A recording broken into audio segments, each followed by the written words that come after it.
ઓમ ગણેશ હર હર મહાદેવ। આ શનિવાર યુક્ત અમાવસ્યાએ શ્રાવણ મહિનાની અમાસ છે। અમાસના દેવતા પિતૃઓ છે અને પિતૃઓને ખુશ કરવા માટે આ પુણ્યના કામ કરી શકો છો। જેમ કે સવારે આપણે પક્ષીઓને દાણા નાખવા, ચણ નાખવું, એ કરવાથી પણ પિતૃઓ ખુશ થશે, ગ્રહોની કૃપા પ્રાપ્ત થશે।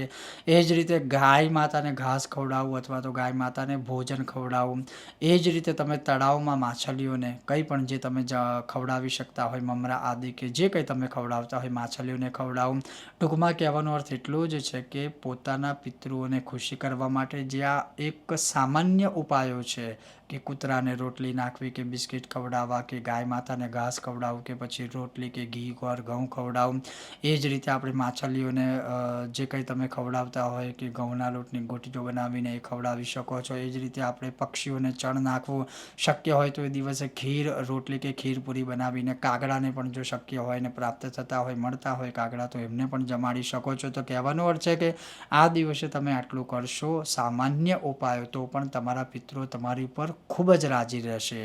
ઓમ ગણેશ હર હર મહાદેવ।